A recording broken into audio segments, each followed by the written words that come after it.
The legislature's Budget Writing Committee is on a road trip across Wisconsin this month. The Joint Finance Committee, now fashioning the 2025-27 state budget, is holding public hearings in 4 cities through the month of April. The Republican majority will start from scratch on the budget, even after Governor Tony Evers delivered his 2 months ago. One item in the governor's budget that legislators will be deciding on is money for lead remediation. Evers wants $300 million to replace lead pipes and remove lead from buildings statewide. Of particular concern, lead contamination in the city of Milwaukee, inside its schools. Here and Now reporter Nathan Denzine is tracking that. It's about doing what's best for our kids and families. Simple as that. In his State of the State address, Governor Tony Evers declared 2025 the year of the kid. Part of that declaration was over $300 million in budget proposals that would go towards lead remediation across the state.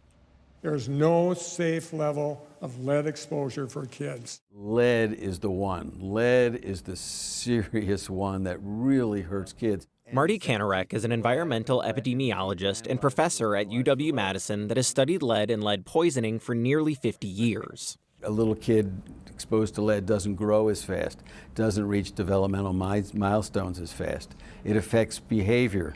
It causes hyperactivity, attention deficit, bad behavior, disorderly conduct, lack of concentration. It affects hearing, it affects speech. Lead exposure affects everyone, but children from birth to about 6 years old are at particularly high risk. There are many ways to get lead poisoning.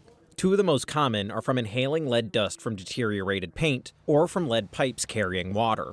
Once the toxin is in the body, it can be stored in bones for more than 25 years. And in some communities, it can be hard to escape.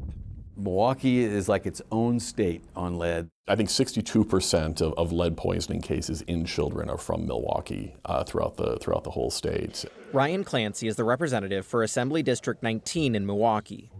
He represents the area around Trowbridge Elementary School, which temporarily shut down in March after dangerously high levels of lead were found. Really, almost every MPS school and many schools across the state were built before 1970. They almost certainly have lead paint in them. So far in 2025, 7 schools in the MPS district have found a concerning level of lead. That probably is the tip of the iceberg here.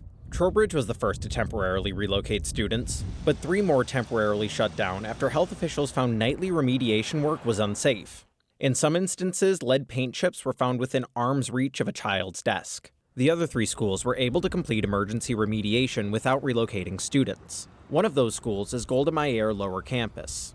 My child is a 3rd grader at Golda Meir Lower Campus. And on January 13th, we received a letter from MPS and the Milwaukee Health Department alerting us that there had been a lead-poisoned child at the school, and the source of that lead poisoning was our school. Kristen Payne was shocked when the Milwaukee Health Department released pictures from inside the school. The pictures show cracked and flaking paint and a large amount of lead dust on windowsills and floors. Emergency remediation at Golda Meir was done while children were still attending class in the building. I'm deeply concerned about sending my child into an environment that is not safe. While Payne says she's frustrated with how school district leaders have handled remediation, the buck ultimately stops at the legislature. The defunding of our public schools is sort of a longer kind of trajectory of how we got here, right? That there just hasn't been adequate money for staffing. The costs to remediate, even lead paint from schools are extreme. Clancy estimated that a single classroom could cost up to $20,000 to remediate. Replacing lead water pipes can cost even more. You can't ask a school to say, how many teachers will you fire in order to do lead remediation? It's not something that we can defer, and if we do choose to defer it, it will have serious consequences for our communities.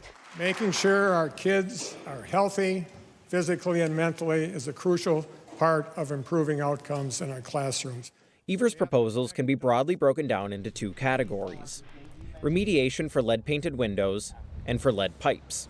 For window remediation, the governor is asking for $100 million plus 2 full-time positions for a program that replaces lead-painted windows. To tackle lead pipes, the Evers ask includes more than $200 million to fund replacement efforts. You've got not just a classroom, you've got not just a school, you've got multiple schools shut down. So that creates this wave of chaos behind it. Chris Kapenga is the state senator from Delafield. Number one, there needs to be accountability in MPS because the parents are upset about it. Local elected officials are upset about it. At the Capitol, Assembly Speaker Robin Vos said Evers' entire budget proposal is dead on arrival for the fourth consecutive biennium, making it difficult to know how much of this funding will be passed. The legislature will most likely just create their own budget. And we always have, the governor always lays out a budget, and it's his wish list. Kapenga said MPS first needs to figure out what went wrong before the state commits to sending more money to the district.